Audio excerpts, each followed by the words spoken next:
Octavian, the boy who saw the board. Part 1. The verdict. Caesar took Rome and lost it in 3 years. The boy took it and held it for 44. Every other man in the late Republic, Pompey, Crassus, Caesar, Antony, Brutus, Cassius, Sextus, Lepidus, every one of them died with a sword in him or fell on his own, and most of them died inside a decade of reaching for the prize. The boy reached for it at 19 and was still holding it at 75. He died in a quiet room in a small town in Campania, holding his wife's hand with the empire he had built running under him like a river that would not stop for 1,500 years. He was not the best soldier of his generation. He was not the best speaker. He was not the strongest, the most charismatic, or the most loved. Antony was all of those things, and Antony died on a couch in Alexandria, having lost everything to a queen who outlived him by 9 days. Caesar was all of those things. And Caesar died on the Senate floor with 23 knives in him, put there by men who had eaten at his table.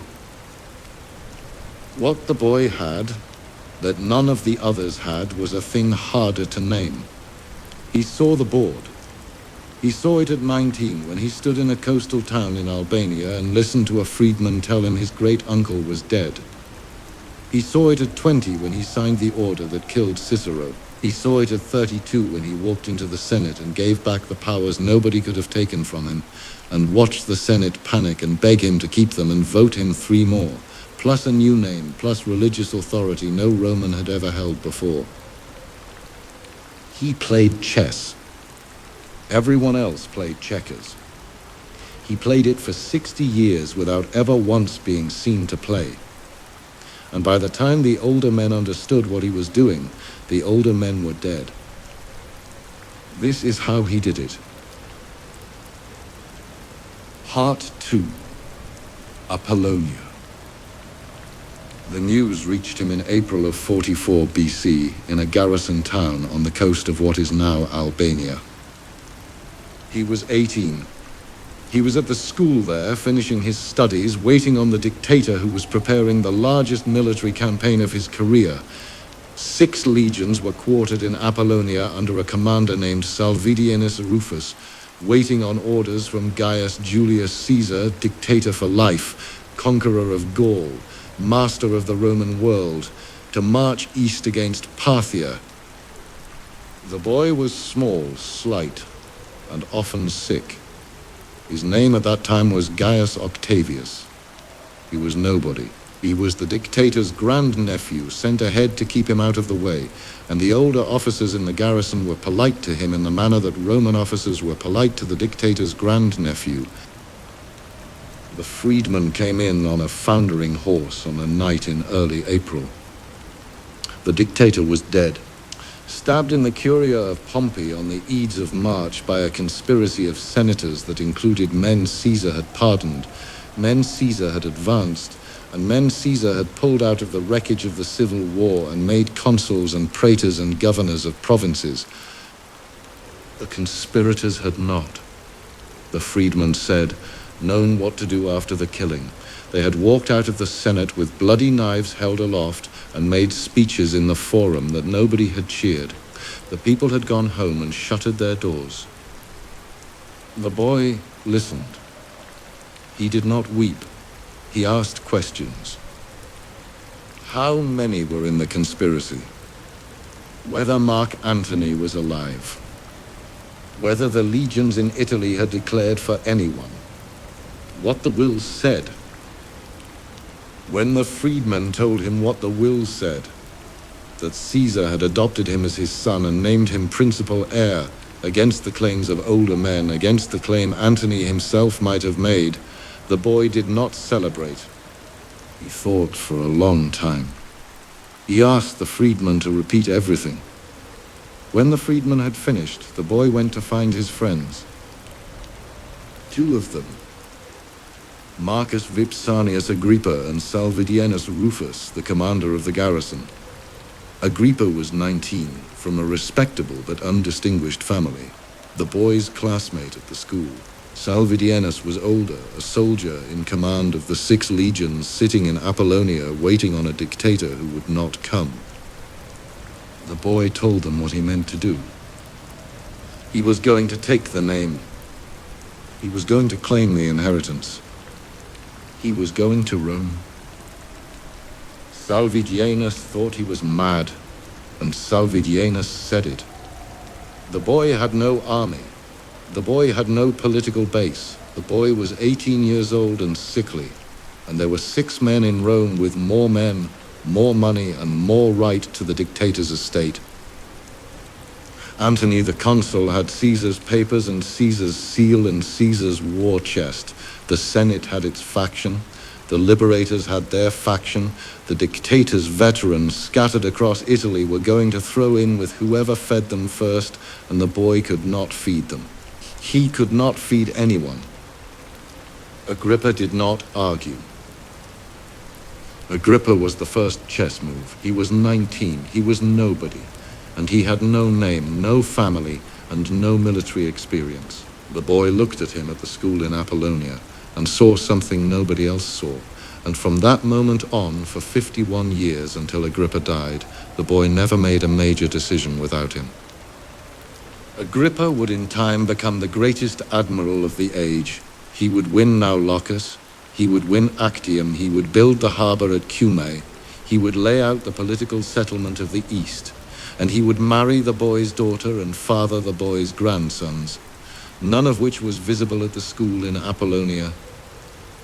What was visible was a quiet, sturdy 19-year-old who, when the boy said he was going to Rome to take an inheritance worth nothing against an enemy who could crush him, did not argue. The boy picked him at the moment Salvidienus was telling them both they were going to die. That was the first move. He kept the right man and he made a note of the wrong one. Salvidienus would betray him 6 years later, and the boy would have him killed for it without changing expression. Agrippa he kept until the end. Caesar had a problem with picks. Caesar gathered around himself men of talent. Brutus, Cassius, Decimus, Antony, and Caesar's gift for spotting talent was real. But Caesar's gift for understanding what those men would do when he was at the height of his power was a gift Caesar did not have. He pardoned his enemies because he believed they would love him for the mercy. They killed him for the condescension. The boy, at 18 in Apollonia, did not have that problem. He picked a man who would never betray him, and he marked another man who would. He sailed for Italy the next week. Part 3. The name. He landed at Brundisium in late April. He had Agrippa with him, a few servants, and no money. The first thing he did was take the name. The will had adopted him. By Roman law, that adoption was binding from the moment it was acknowledged. His name was now Gaius Julius Caesar Octavianus, Caesar to his supporters, Octavian to history. He insisted from the first hour on being called Caesar. When men addressed him by his old name, he corrected them. When senators in their letters used the diminutive, he noticed and remembered. This was a chess move that older men, looking at the same board, did not see. The Senate did not see it.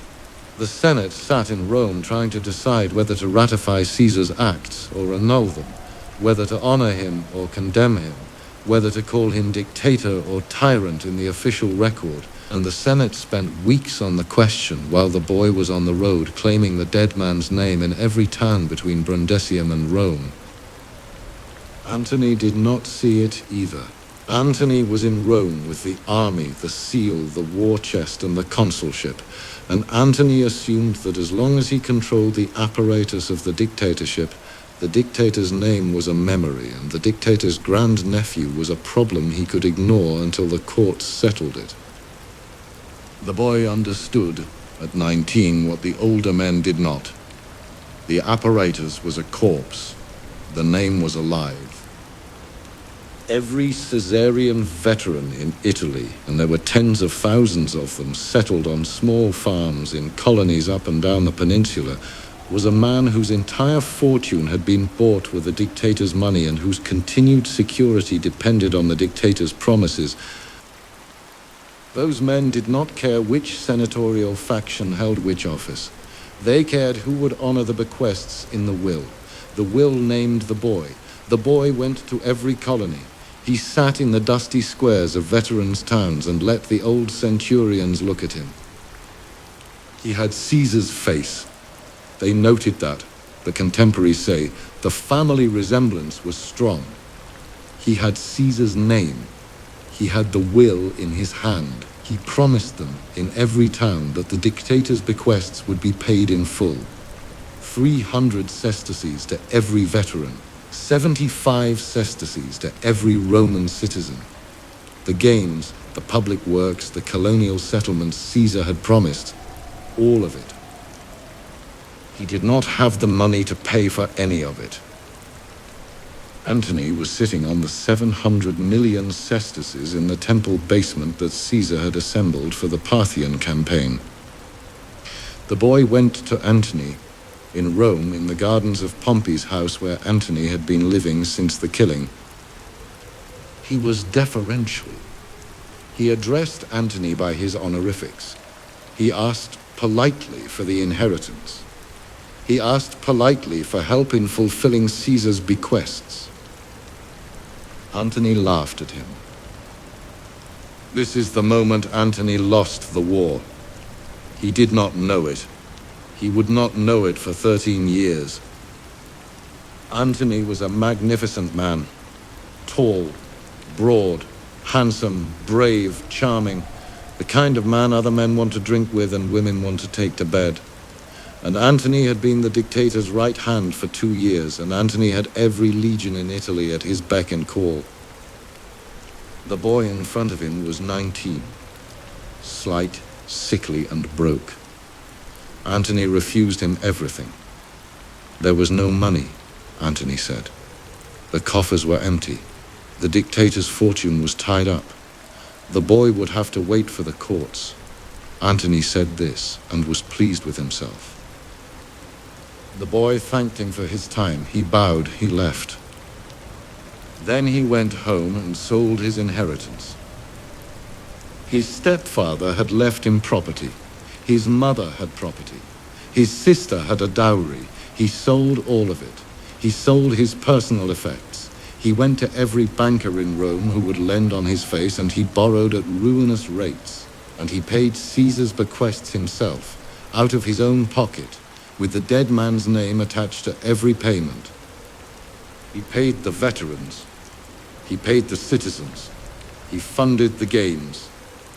He did it in his own name, with his own money, in the open forum, with public notaries recording every transaction.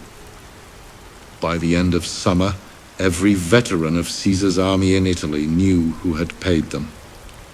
Every citizen who had received the small bequest in the will knew whose hand had reached into whose purse to make good on the dead man's promises. Antony, who had thought he could starve the boy out by withholding the money, discovered that the boy did not need Antony's money. The boy had made himself the heir not by court order, but by the only Roman currency that mattered. He had paid for what the name owed, in the name's own coin. That was move 2. Part 4, Cicero. The third move was Cicero. Marcus Tullius Cicero, consul of 63 BC, the year the boy was born. Greatest orator the Republic had ever produced. Senior statesman of the senatorial faction. 63 years old, the most respected political mind in Rome, the man whose speeches Roman schoolboys had memorized for 40 years. Cicero hated Antony. Cicero had been at the Senate meeting after the assassination, and Cicero had been bitter ever since that the liberators had not killed Antony too. He was looking in the summer of 44 for a weapon to use against Antony. The boy let himself be found. He went to Cicero. He was polite, he was deferential, he was attentive. He brought the old man pamphlets to read and asked his advice. He flattered him, not crudely, but in the small, precise ways an old man recognizes, the questions asked of his judgment, the deferrals to his experience, the gestures of respect a Roman youth owes to a senator of consular rank. He took Cicero's edits and incorporated them into his next letter to the Senate. Cicero wrote to his friend Atticus afterward. The boy, Cicero said, was a good young man, properly raised, properly respectful. The boy was useful. The boy was no genius, Cicero noted this specifically. The boy was no genius, but he was teachable. He was guidable. He was the kind of young man who could be praised, honored, advanced into the position of counterweight to Antony, and then, when Antony was finished, the kind of young man who could be set aside in his turn. Laudandum, ornandum, tolendum, to be praised, to be honored, and then to be disposed of. It is the most famous misjudgment in the historical record, and it is also a misunderstanding. We read it now as Cicero's vanity, his arrogance, his condescension to a teenager. It was that, but it was not only that. Laudandum, ornandum, tolendum was a chess strategy. It was a real political plan, written down by a man who had been doing politics in Rome for 40 years. Cicero looked at the board and saw a useful piece, and Cicero meant, in good faith, to play the piece. Octavian saw the board too and understood that Cicero, the smartest man in Rome, had just told the boy exactly what Cicero meant to do. The boy adjusted his entire strategy around that letter. He let Cicero promote him. He let Cicero make speeches for him in the Senate. The 14 Philippics, the most savage political rhetoric in the Roman record. All of them in service of a strategy that had the boy as a tool. He let Cicero drive the Senate to give him a special command, with the rank of procurator and the right to sit in the chamber. He let Cicero send him north to fight Antony at the siege of Mutina. He fought the battle. Antony lost. The two consuls of 43, Hirtius and Pansa, both died in the fighting. Hirtius on the field, Pansa of his wound a few days later. The boy was 19 and in sole effective command of the consular armies of the Roman Republic that Cicero had personally raised and authorized to put down Antony. The Senate had achieved its purpose. Cicero began to phase the boy out. The Senate refused him the triumph he was owed. The Senate gave Decimus Brutus, one of Caesar's killers, the command of the consular armies in place of the dead consuls. The Senate sent embassies suggesting the boy might want to return to private life now that the war was won. Laudandum, ornandum, toledum. Step 3. The boy waited until Cicero was committed. Then he marched on Rome. He came down out of the north with 8 legions of Caesar's veterans behind him. The Senate that had so recently honored him sent embassies to beg him to stop. He brushed them aside. He entered the city with his army. He demanded the consulship. The Senate refused. The boy sent a centurion into the chamber who flicked back his cloak to show the sword underneath and informed the senators that if they would not give the boy the consulship, the sword would. The Senate gave him the consulship. He was 19 years old. The legal minimum age was 43. Cicero, watching this from his seat, understood at last that the boy had been playing him the entire time.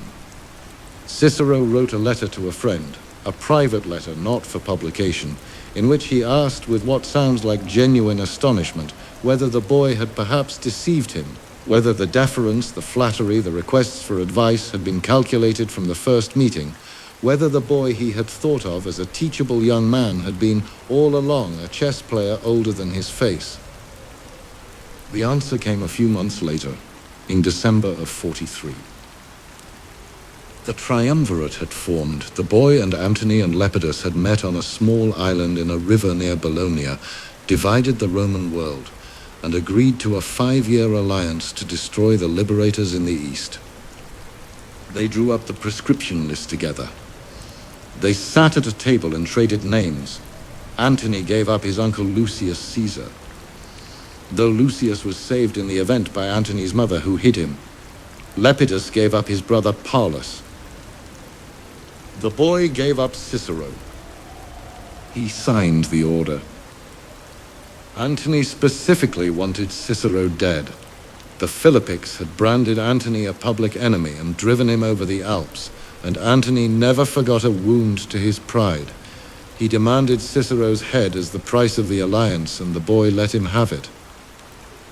Because the war he was about to fight against the men who had killed his great-uncle required Antony's legions, and Antony's legions required Cicero's head. And the boy understood that the price of the alliance was not negotiable. Cicero tried to flee. He had a villa on the coast near Formiae, and he was being carried in a litter toward a ship that would take him to Greece when the soldiers caught up with him. He could have run further. He could have made it to the ship, but he was 63 years old and tired, and he had been a great man too long to die on a beach, and so he told his slaves to set the litter down. He put his head out of the curtains and offered his neck to the man with the sword and told him to make a clean job of it. The man's name was Herennius. Herennius was a centurion that Cicero had once defended in court on a parricide charge and saved from execution. Now Herennius cut off Cicero's head, and then, at Antony's specific instruction, he cut off the hands too, the hands that had written the Philippics, and he carried them back to Rome and nailed them to the rostra in the Forum, the speaker's platform from which Cicero had delivered those speeches. Octavian was 20 at this point. Years later, when he was an old man, his grandson was caught reading one of Cicero's books in the imperial library. Octavian took the book from the grandson and read it for a long time in silence, and handed it back, and said only that this was a learned man, a learned man, and one who had loved his country. He said nothing else about it. The subject was closed. That was the only thing he ever said about Cicero on the record in 57 years. Part 5. The Triumvirate. He was 21 when he beat the liberators at Philippi.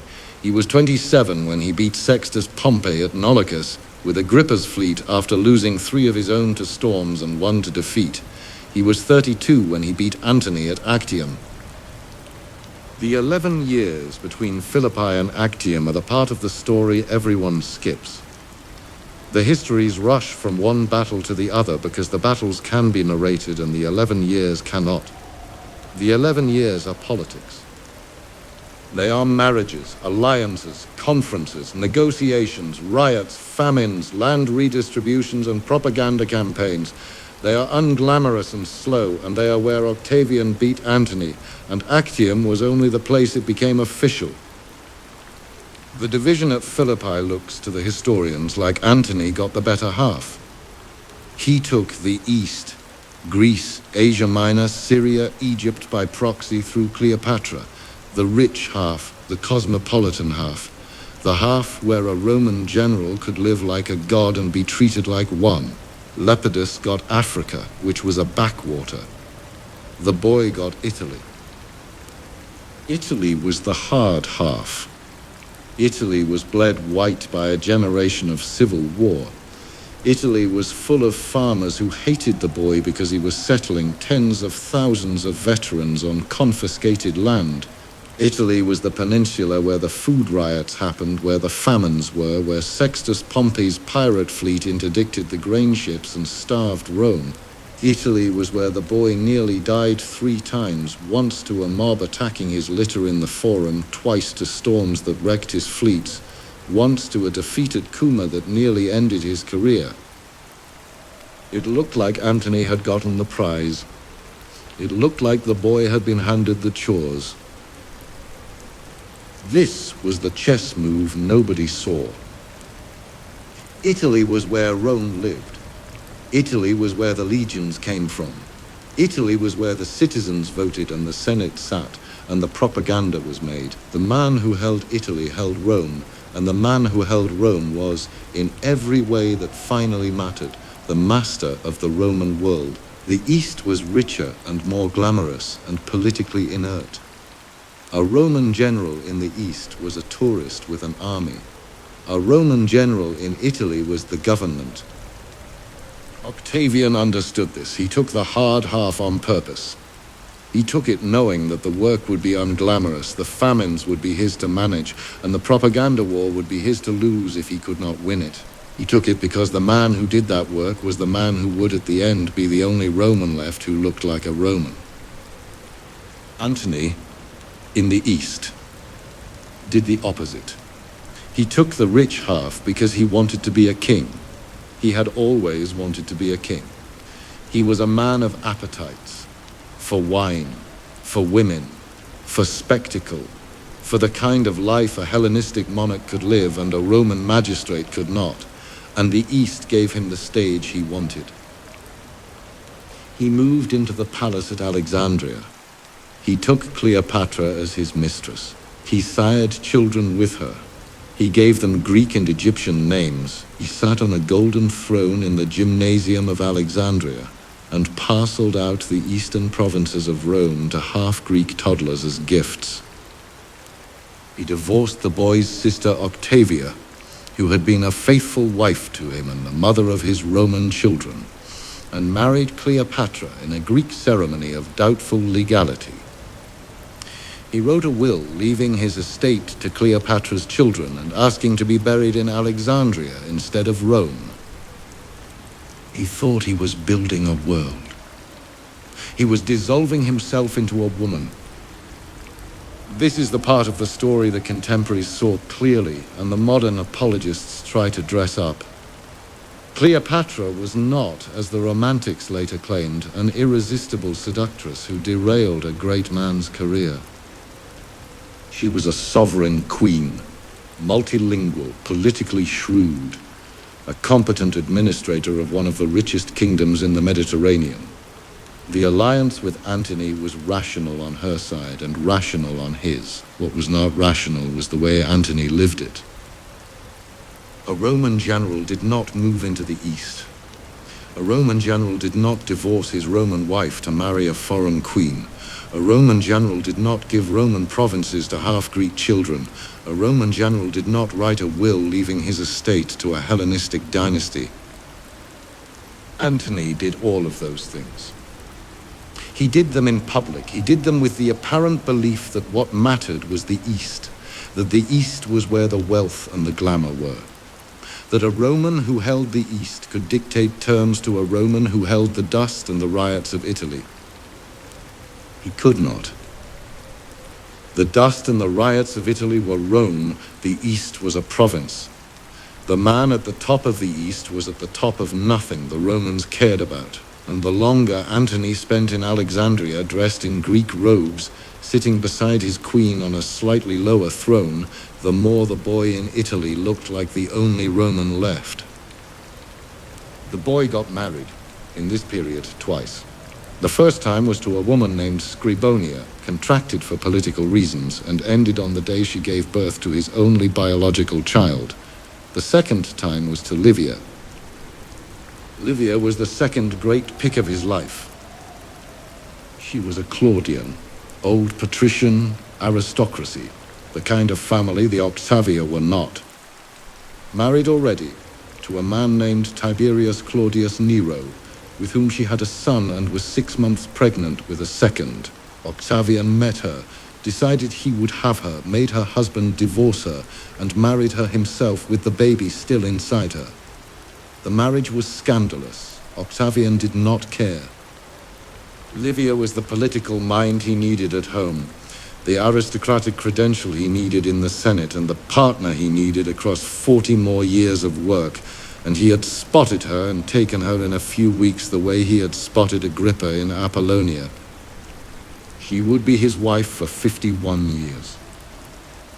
He never lost himself in her. That is the line that matters.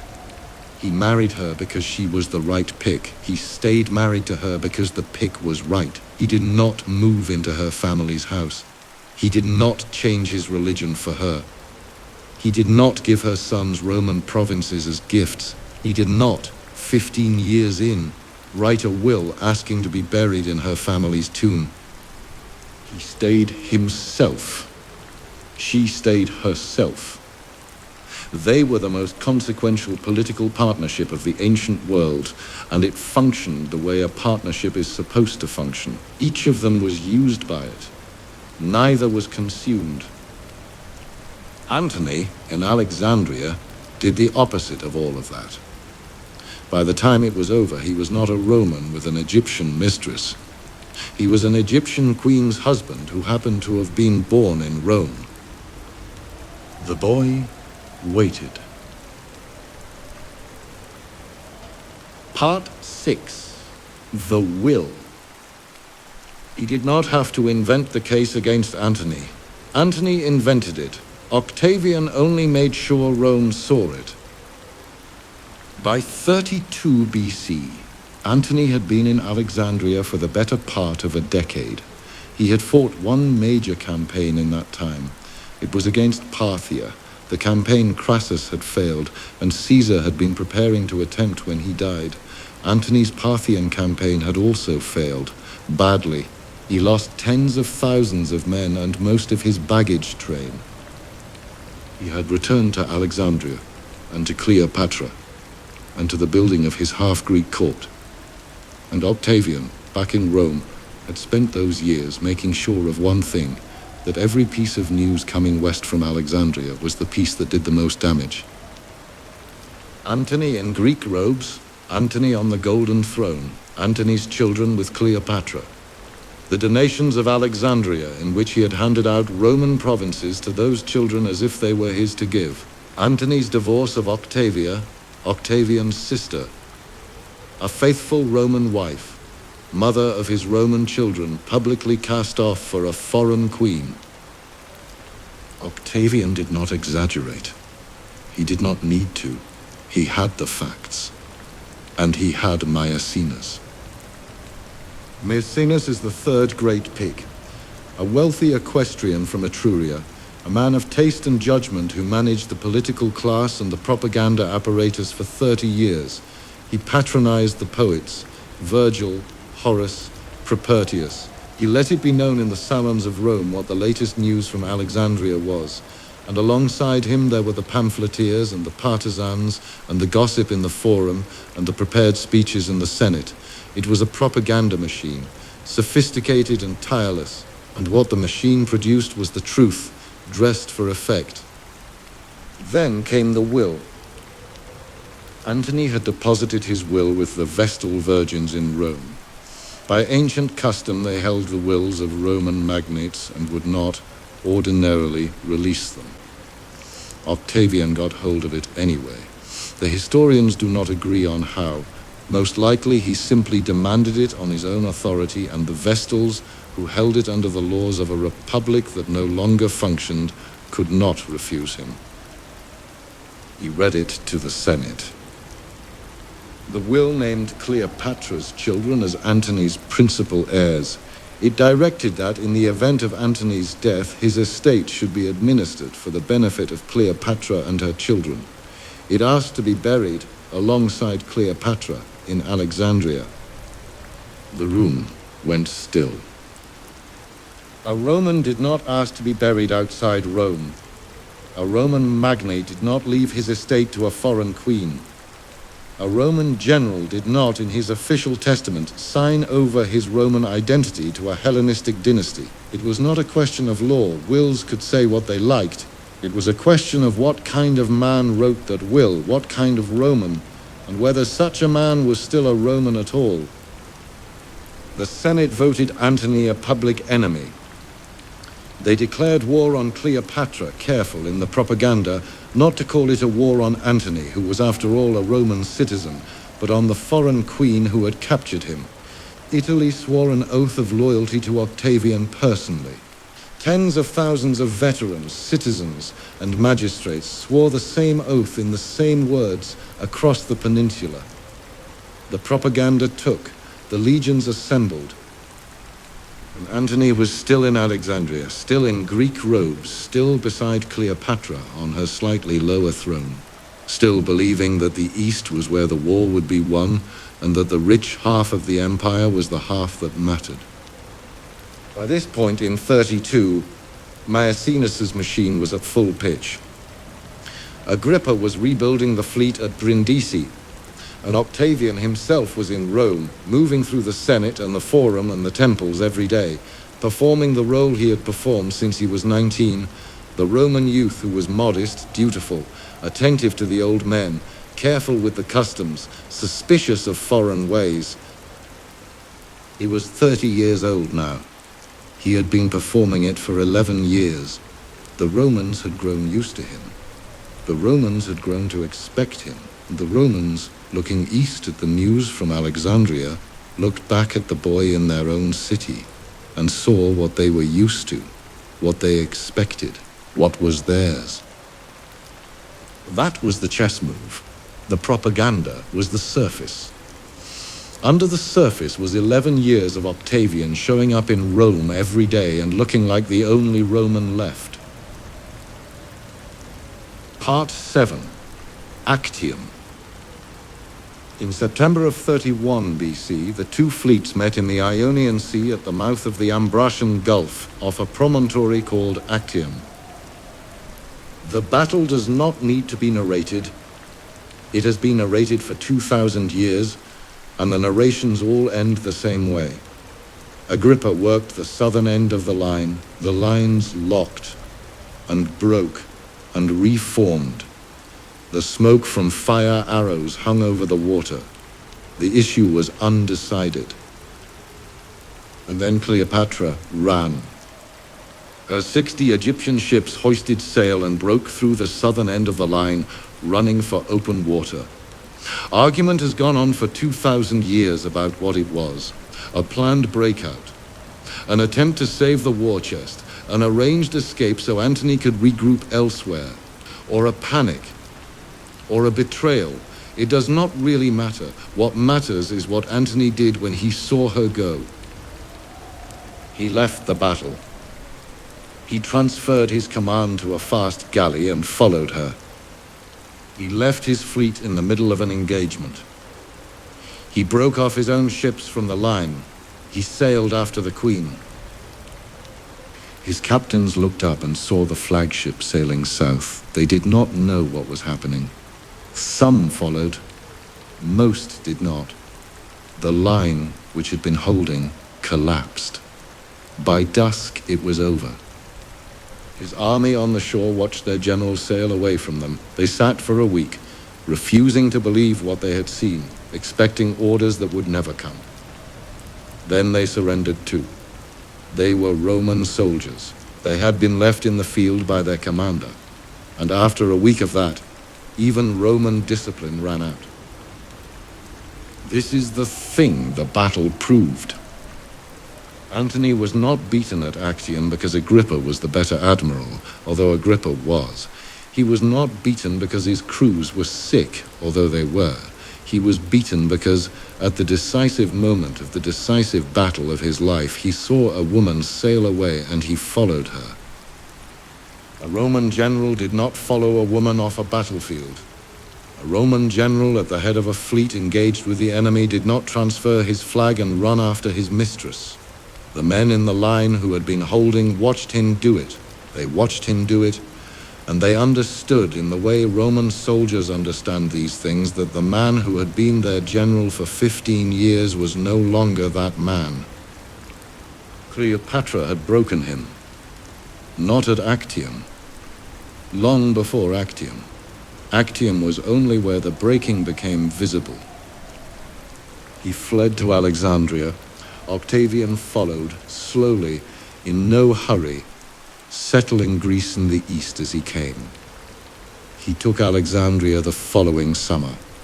Antony by then had killed himself, botched it in the Roman manner, fallen on his sword, and lived long enough to be carried up to Cleopatra and die in her arms in a sealed tomb where the queen had barricaded herself with her treasure. Cleopatra outlived him by 9 days. She killed herself before Octavian could parade her through Rome. By an asp, the tradition says, smuggled into her tomb in a basket of figs. By poison, the more sober accounts say, of her own choice. She was 39. Octavian was annoyed about it. He had wanted the queen, alive, to walk in chains behind his chariot in Rome. He had wanted Rome to see her, but she had robbed him of that final theater, and there was nothing to be done. He settled Egypt. He annexed it as a personal possession of his own, governed by an equestrian prefect responsible directly to him, not to the Senate. He went home. He was 33 years old. Part 8. January 27. He came home in the summer of 29 BC. He celebrated 3 triumphs in 3 days. He closed the doors of the temple of Janus, a ritual signifying that the Roman world was at peace, performed only twice in the previous 700 years. And then, in January of 27 BC, he made the move that no one in Rome saw coming, and that no one in Rome could have made except him. He walked into the Senate and gave it all back. He laid down his triumphant powers. He declared the Republic restored. He said he was returning the provinces to the Senate's administration. He asked with apparent humility to be relieved of his command. He had, he said, fought the wars that needed to be fought. The danger had passed. The Republic could now resume its ancient form. He was a private citizen. The Senate could thank him for his service, and he would retire to his books. The Senate panicked. It panicked because it contained no man who could remember the Republic actually functioning. Most of the senators were too young. The ones who were old enough remembered only civil war. They had grown up under the dictators. They had served under the triumvirs. They had been governed by Caesarean appointees and Antonian appointees and Octavian's appointees for 20 years. And the idea that they would now go back to running the empire themselves, collectively by consensus, through the ancient mechanisms of consular election and senatorial debate, was a possibility nobody in the room was prepared to face. They begged him to stay. They voted him a special command over the frontier provinces where most of the legions were stationed. They voted him the title Augustus, the revered one, a word with religious overtones, never before applied to a man. They voted him the name Princeps, first citizen, first among equals, a title that sounded modest and meant absolute power. They voted him civic crowns, oak wreaths above his doorway, and a shield in the Senate House listing his virtues. They voted him things that 15 years before he could not have taken without starting a civil war. He accepted. He had known they would beg. This is the move Caesar could not make. This is the move no one before him had made. Sulla had laid down his powers, but Sulla had laid them down and gone home. And within a few years of his retirement, the Republic had collapsed back into civil war. Caesar had taken his powers in the open. He had made himself dictator for life, in his own name, with the title on his coins and his image in every temple. And he had been killed for it within months. Octavian did neither. He kept the powers and gave up the appearance of them. He kept the name and gave the office back. He held the same authority Caesar had held, and more. But he held it by the unanimous request of a Senate that had voted in apparent freedom to insist that he hold it. The mask, from that day forward, never came off. He attended the Senate. He stood for consul repeatedly, by election. He went to the forum. He greeted the senators by name. He cultivated friendships with the great men of the senatorial class. He dressed simply.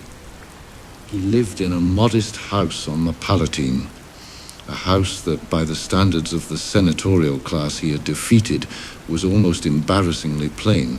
He ate plain food. He drank watered wine. He let it be known that he disapproved of luxury, of foreign religions, and of the modern morals of the young. He never called himself king. He never called himself dictator. He never even called himself emperor. Imperator, that word, was a military honorific that had existed for centuries before him, a title given to any victorious general by his troops.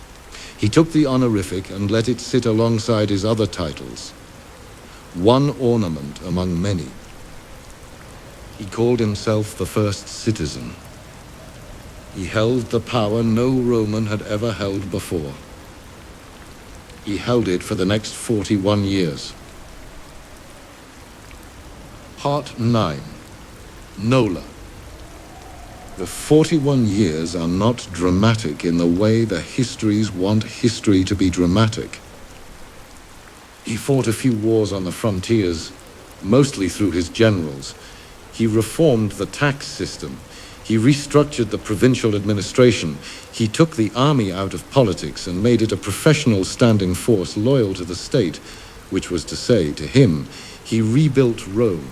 The brick city he had inherited, he would say at the end, he had left in marble. He passed laws regulating marriage and adultery, partly to repopulate the citizen class after a century of civil war, partly because the appearance of moral seriousness was the appearance the new state required. He patronized poets. Virgil wrote the Aeneid under his patronage, the national epic of his Rome, the poem that gave the new order its mythological foundation. Horace and Livy wrote under his patronage. He read and wrote books.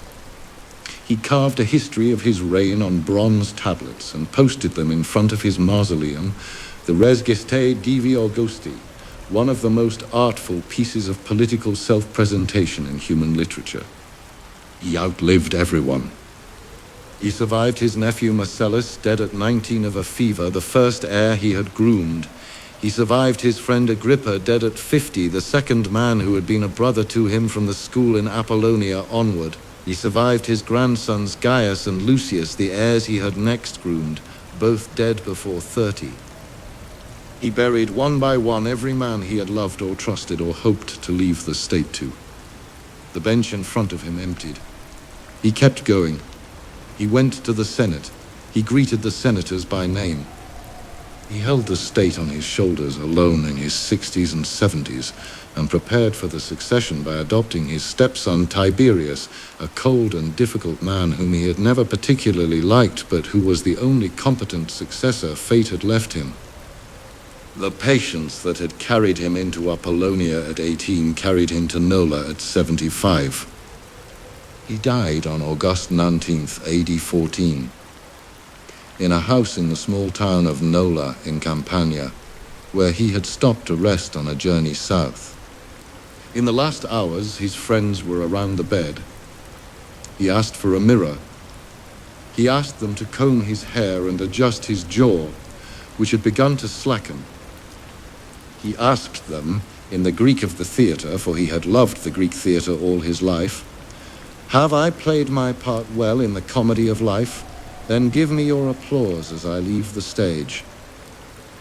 Then he turned to Livia, who had been his wife for 51 years, and he said, "Livia, live mindful of our marriage. Farewell." And he died holding her hand. Part 10. The Lesson. Caesar died on the Senate floor. Pompey died on a beach in Egypt. Crassus died in a mountain pass in Mesopotamia, with molten gold poured down his throat. Antony died on a couch in Alexandria, having lost everything to a woman who outlived him by 9 days. Brutus and Cassius died on swords held by their own freedmen on the field at Philippi. Sextus Pompey died in a province he did not control, on the orders of a general he had once called his ally. Lepidus died in obscurity, exiled to a small Italian town, holding the title of Pontifex Maximus and not much else, ignored by the world for the last 24 years of his life. Every one of them was older than Octavian. Every one of them was more famous in his time than Octavian. Every one of them was, by the standards of the day, a more impressive man. Octavian outlived them all. He outlasted the institution they had all been fighting over. He built the office that would govern the Western world for the next 5 centuries, and the Eastern world for the next 15. He did it because he saw the board. He saw, at 18, that the name of a dead man was worth more than the army of a living one, and he took the name before anyone could stop him. He saw, at 19, that Cicero meant to use him and discard him, and he used Cicero first and discarded him after. He saw, at 22, that the East would seduce Antony and Italy would build the political base that won the war, and he took the dust and the riots and the famines and let Antony have the golden throne. He saw, at 30, that Antony was destroying himself for a queen, and he made sure every Roman in Italy saw it too. He saw, at 32, that Antony, at the decisive moment of the decisive battle of his life, was going to follow a woman off the field, and he had the patience to wait until that moment came, rather than force a confrontation Antony could still have won. He saw, at 33, that the way to hold power forever was to be seen, every day, surrendering it. Caesar took Rome and lost it. The boy took it, and kept it, and gave it back, and was begged to take it again, and from that day forward held it by acclamation, by election, by the unanimous and apparently free consent of a Senate that had voted him every honor it could devise. Caesar wanted to be seen as the master. Octavian wanted to be the master, and let everyone else believe they had asked him to be. This is the difference. This is what the older men did not see, and what cost them their lives. This is what the historians, even now, sometimes miss. When they call him cold, when they call him calculating, when they imply that there was something less than fully human about a man who could play a part for 60 years without dropping it. He was not less than human. He was more disciplined than human had any right to expect. He was a young man who at 19 looked at a board most men twice his age could not read, and made the right move, and never stopped making the right move for the next 56 years. The republic he was born into died with Caesar. The empire he built outlasted him by 1,500 years. He had no army when he started, no political base. Only the name of a dead man, the will to take it, the patience to use it, and the willingness to wait. That was the whole of his power. And it was enough.